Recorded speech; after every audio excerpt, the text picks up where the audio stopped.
Welcome to Senior View. And today we have a very special person, which I'm just so happy that she could come today. Her name is Amy Schramm, and she's from Community Relations Manager for the Better Business Bureau.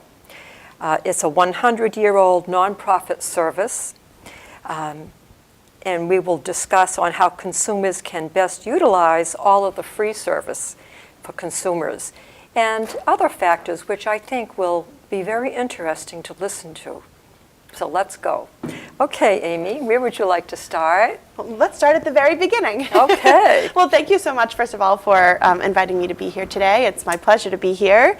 And yeah, I'd like to start just by mentioning at least a little bit about the BBB and who we are and how we came to be. We are a 107-year-old nonprofit, and it's kind of unbelievable to think about, but it makes sense in the context of who we are and how we started and the reasons that we came to be. You know, in 1912, unfortunately, there were people putting out false advertisements even back then, and so we felt as though something should be done about it. You know, we were established essentially to help monitor the advertisements that were going out into the public. We just felt like people shouldn't be able to say, take this magic elixir and you're cured for life and you're cured overnight, and it's still something that we have to deal with today, of course, but even back then we just couldn't necessarily believe that the product we were about to purchase or the service we were going to pay for was going to do what the seller said it was going to do. So we essentially became like an advertisement regulator. We would monitor those advertisements and we would reach out to the businesses that maybe were falsely advertising themselves and see if we could assist them even in rephrasing, you know, their advertisements. And we just wanted to essentially become an organization where buyers and sellers could trust each other. And so we've naturally evolved over the course of the last 107 years, but in particular, within the last 10 to 15 years or so, the internet and technology has just advanced so rapidly. And keeping up with the times, we developed BBB.org, which is a free website. We like to think of ourselves as a free precautionary resource tool. And essentially, we have a database on BBB.org of over 5.5 million businesses that have been rated and reviewed. And it just takes a little bit of time on the front end of things when you're looking for a business, you know, the roofer, the contractor, the plumber, the auto mechanic, the chiropractor, the florist, the yoga instructor. When you're looking for a business or you need to sign a contract with a particular business in a particular industry, we want to know that they're reputable, that they're credible, that they're reliable. And so you can visit BBB.org on the front end of making those decisions, as opposed to the other end of things where I think a lot of people are familiar with Better Business Bureau because they've probably contacted us after the fact. They've reached out and said, I had an issue with a business, or I have a concern about a product I purchased that isn't doing what they said it was supposed to. And so the individuals would contact us after the fact. And we field complaints every day from people that have issues with businesses that they've signed contracts with or not signed contracts with, unfortunately. But we want people to know that while you can do that, you're less likely to have to if you utilize our free services in advance. And all BBB products, programs and services are free to the public 100% of the time. And it might be something as simple as utilizing our website, bbb.org. If you're not a computer person, that's okay. We have a phone number that you can contact between the hours of 9 to 3, Monday through Friday. And no matter the business, the industry, you can contact us and say, look, I'm looking for this particular business. And we'll never say you should choose one particular business over another, but what we do is we just try to put out as much information as possible so that people can make those educated decisions on who it is that they're going to hire. And it's so simple. 5.5 million businesses, why not take advantage of that feature? And of the 5.5 million businesses, I should mention that there are about 420,000 accredited businesses. And those are the businesses that you've probably noticed utilize that torch of trust, that BBB seal. Yes. I tend to say in simple terms, it serves as like a thumbs up. When you see that seal associated with a business, you know that some research has been done on them in regards to their authenticity, their transparency. Approved. Yes, they have applied for accreditation status and been approved for accreditation status because they've proven that they can live up to our 8 standards of trust that we hold businesses accountable for. They advertise honestly. They respond to complaints within a timely manner if they have any. They're transparent. They're ethical. And so if a business is approved, they're able to utilize that seal. It doesn't mean if a business does not have that seal that they're not potentially credible and reputable and trustworthy. It just means that if they do, they have to be. And if they want to continue to utilize that BBB torch of trust and stay accredited, they have to continue to stay within good standing within the business to consumer community. Essentially, our vision is to create an ethical marketplace where buyers and sellers can trust each other, and create this sort of community of trust, essentially. And so you can find these businesses on bbb.org. It's very simple. The search, it's very user friendly. You'll go to bbb.org. You'll type in the name of a type of business, a plumber, a chiropractor, and your zip code, and businesses in your area will pop up, and you can see complaints that have been filed against businesses, customer reviews. We're really encouraging people to visit each business profile and write about the positive experiences too. Don't just come, after the fact when there's something negative. If you've had a positive experience, we want to alert people about that as well. So if I wanted to check out a doctor, I could go online and get into your system. Sure. And see if his name is there, and if you approve of him or if you don't approve of him. There's a little bit of a difference between saying that we maybe advocate or approve of a business as opposed to really just put out as much information as possible. So what we want is to put out enough information that people feel like they can make their own educated decisions on whether or not they're, a good, reputable business. Okay, I can understand that. Yeah, and that's actually also why, beyond being accredited or not accredited, we have letter grades for businesses A through F.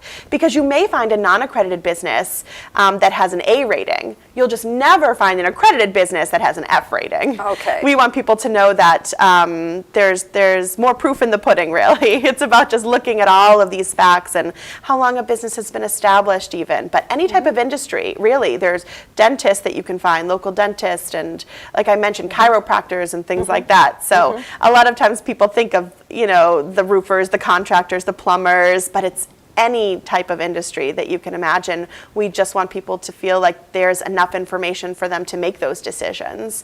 And then if you have an issue, you contact us after the fact, and what we do is serve as the middleman. So what we would do is reach out to the business and let them know that there's been a complaint filed against them formally through us, and then we help facilitate the dialogue. And the complaints against businesses are displayed on their business profiles. Once they're validated and verified, they stay there for 3 years, but the beauty is that the business can respond to those complaints and those issues and handle them, but that it's also displayed along with the complaint on the profile. And maybe they would correct their problem. Yeah, we like to believe that they're more likely to because of the forum, that they'd be more willing to. And the accredited businesses, if they want to stay accredited, they have to, which I think is, something that maybe entices people to choose an accredited business more often than not, because they know that if there does happen to be an issue, the business has to respond if they want to keep their status as an accredited business. So there's a benefit to that as well. But we'll field the dialogue and the communication regardless of whether or not. We just can't guarantee that a non-accredited business will respond at all, let alone within those first 30 days that we give the accredited businesses to sort of respond to. And 5.5 million businesses is a lot of information, but it's not the only thing that's on our website. We have information on charity organizations.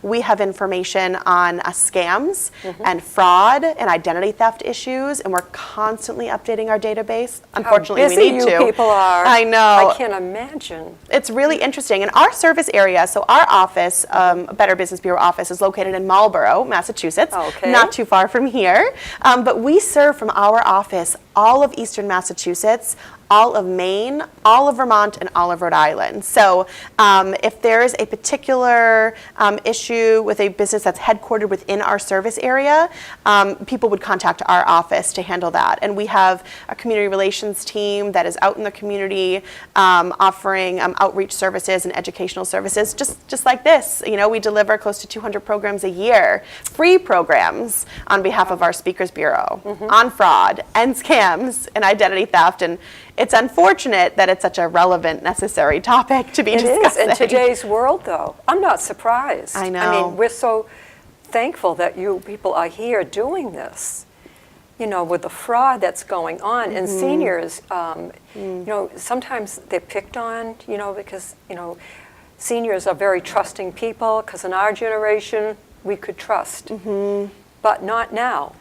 Life has changed. It has, Oh. and in large part due to technology. Even just I mean, it's such an incredible thing that we're able to take advantage of in regards to technology and its advancements. But you know, it's to the detriment of some of us too when it comes to the phone scams and the computer scams and the text message scams, and it's really quite remarkable. And so we just feel like we want to put as much information, precautionary information. Most of our programs are preventative programs. We want people to know the signs, see the red flags, know what the major tactics are, and then know that there are resources that you can take advantage of after the fact if you think you've been a victim, who to report to and things like that. And in particular, our scam tracker is an incredible feature of our website, and it serves a dual purpose. Our scam tracker is somewhere where we can go to stay up to date on the latest scams. And I tell everyone at my programs, I'm going to talk about a lot of scams today, but tomorrow something new is going to pop up, and the next day something new.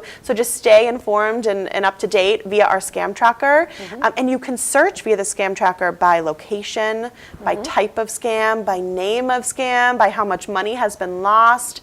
And it's also somewhere for us to go. The dual purpose is that we can go and stay up to date, but we're able to stay up to date because people are going and reporting what they're experiencing. So we're encouraging people to visit our scam tracker if you've been receiving phone calls, which I don't know that there's anybody that hasn't, or I know, you know, or emails or letters or whatever it is, report it via our scam tracker. And in the year 2018, we took in over 50,000 scam reports just via our scam tracker alone. Over 50,000 scams were reported. And what we do is we take that information and we share it with the Federal Trade Commission. And so we encourage people to reach out to the Federal Trade Commission as well and report what they're experiencing, the FTC. But if you report via our scam tracker, we share it with them. So no matter what, the information will get to them, and then they'll work with the authorities to try to, you know, crack down on maybe where some of these issues are stemming from. And it's difficult because in large part due to technology, but we're trying. We're certainly trying. Oh, amazing. It's amazing. It really is.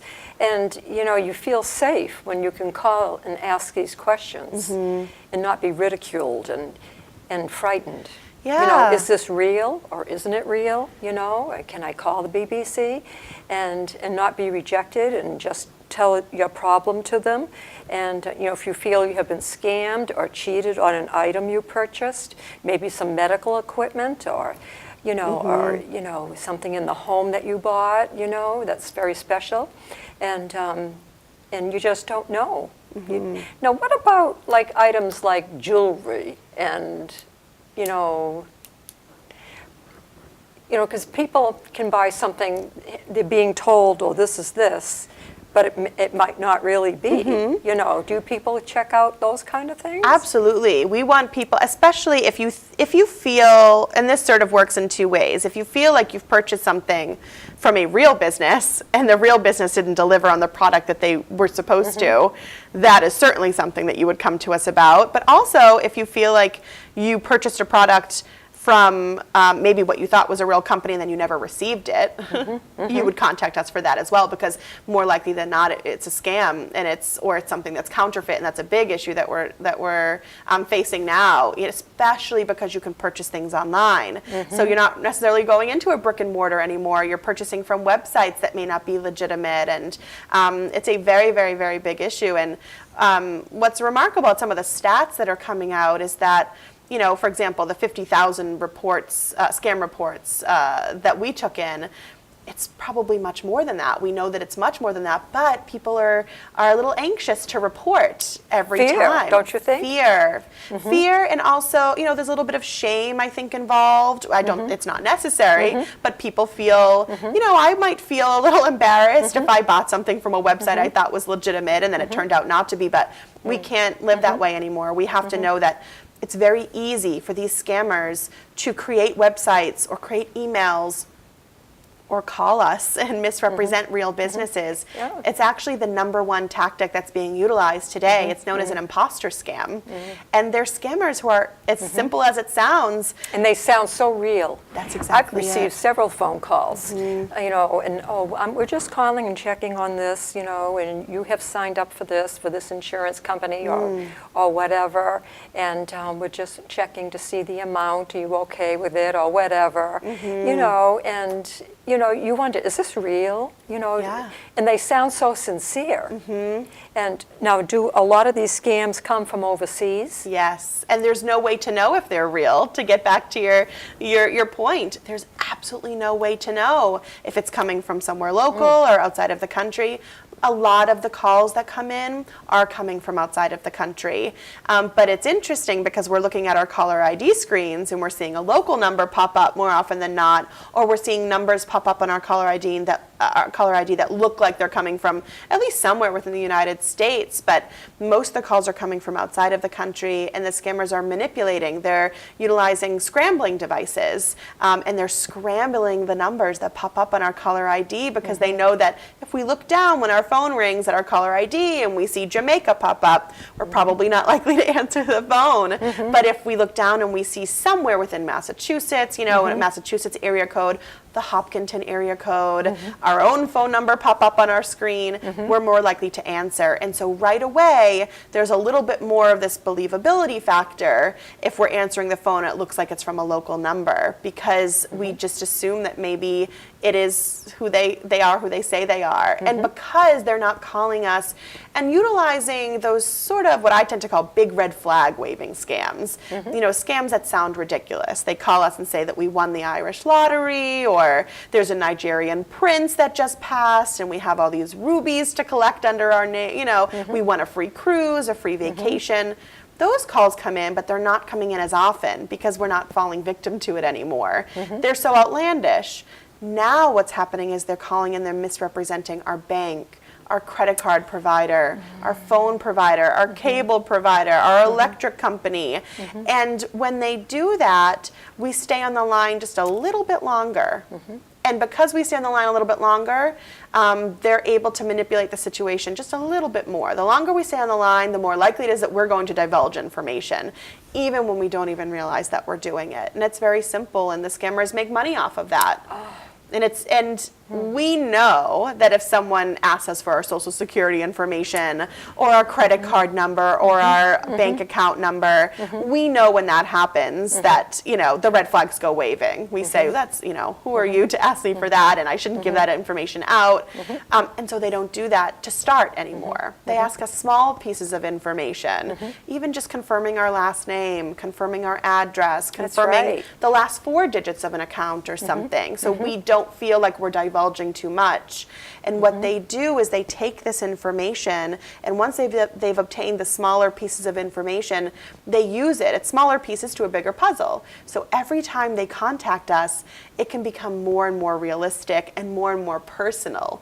So now they call and they say, "Hi, Miss Smith, I'm calling on behalf of such and such bank. You know, your account ending in 1234." And every time they call that they can obtain smaller pieces of information, the more likely it is that we're going to stay on the line each time they call. And they will continue to call. The more, I mean, this probably goes without saying, the more we answer the phone, the more likely it is that they'll continue.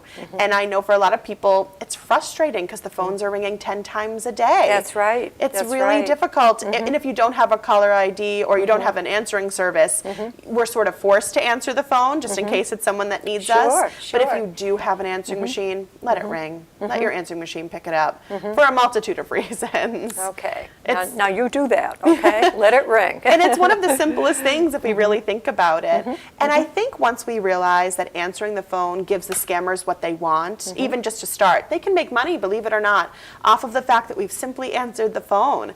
Because what they do is they sell the phone numbers of those people that have answered. Oh. And that's why we're inundated. And they can make a little bit of money off of that, a little bit of money off of confirming our name, our address, everything after that. But we're inundated because we've answered the phone. And to no fault of our own. How did we know that this would happen?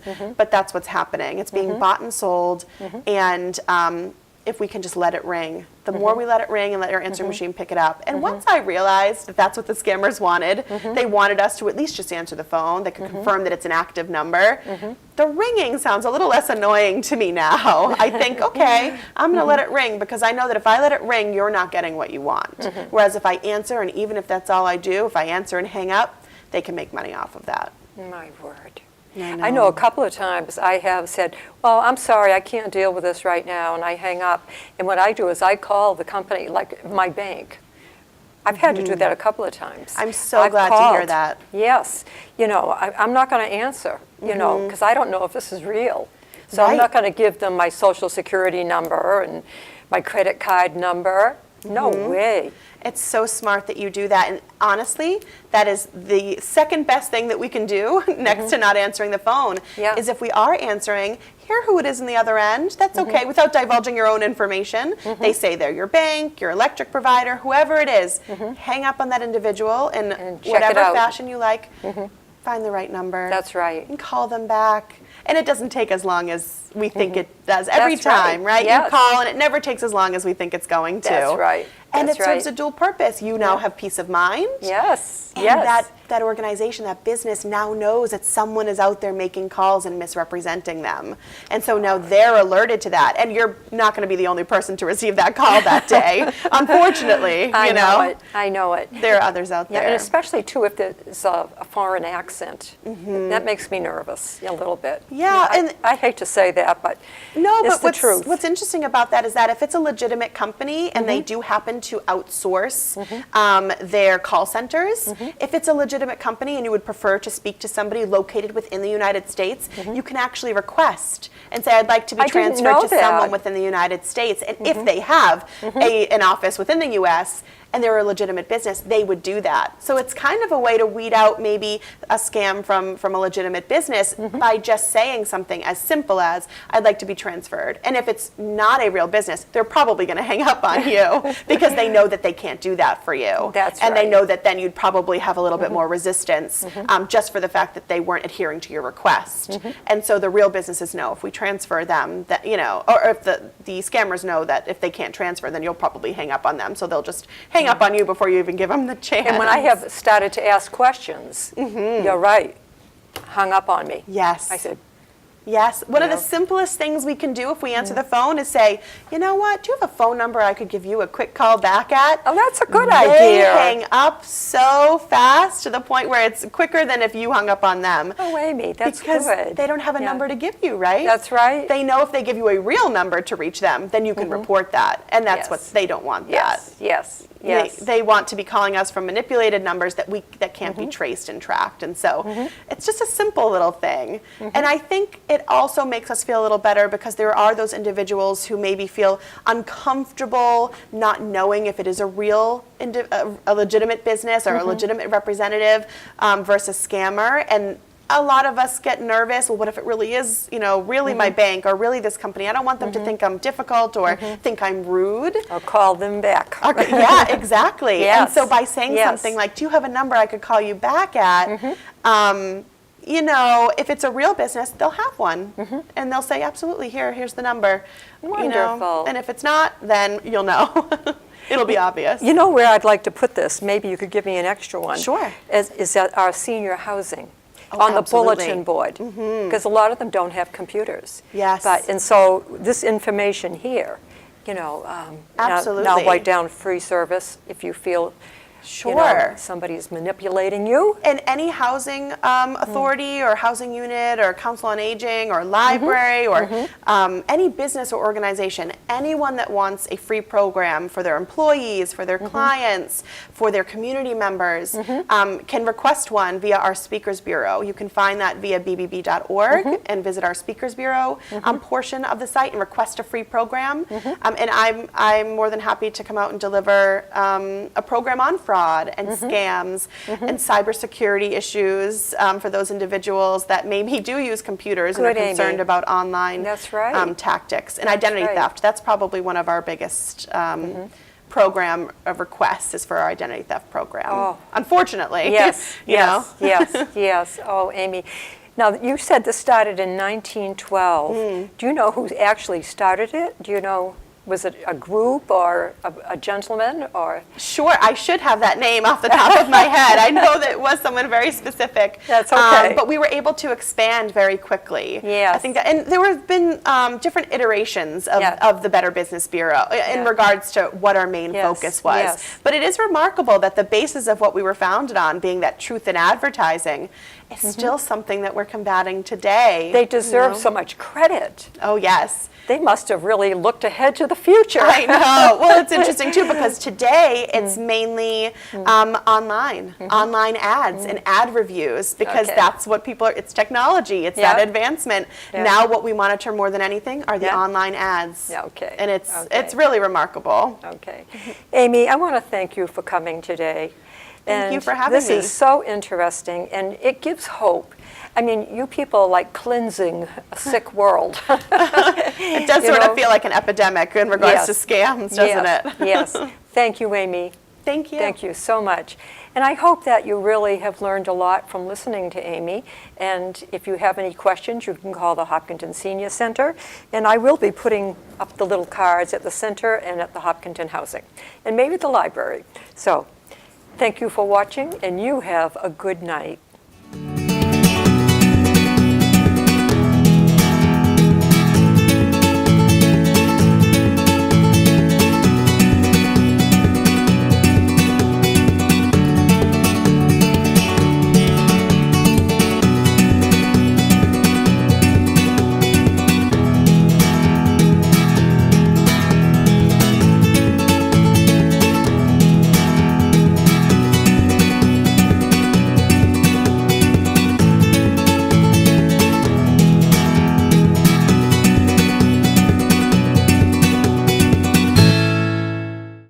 Have you ever considered texting and driving? If so, you should know the consequences. If caught texting and driving for the first time, you could get an $100 fine plus your license taken away for 60 days. The consequences only get worse the more you get caught. Even if you don't get caught, there could be serious effects. You could get into a car accident and hurt yourself or someone else. Texting and driving is a very dangerous combination, so stop before this happens to you. My name is Connor. My name is Nina. Gunny. I'm Haley. Hi, David. Jake. We're the Hiller volleyball team. My name is Emma. My name is May. My name is Shelby. My name is Sophie. We're Alma Gal and we love HCAM. Kim. We love HCAM. And I volunteer for HCAM TV. And I watch HCAM TV. And I love HCAM TV. And I love HCAM TV. We love HCAM TV.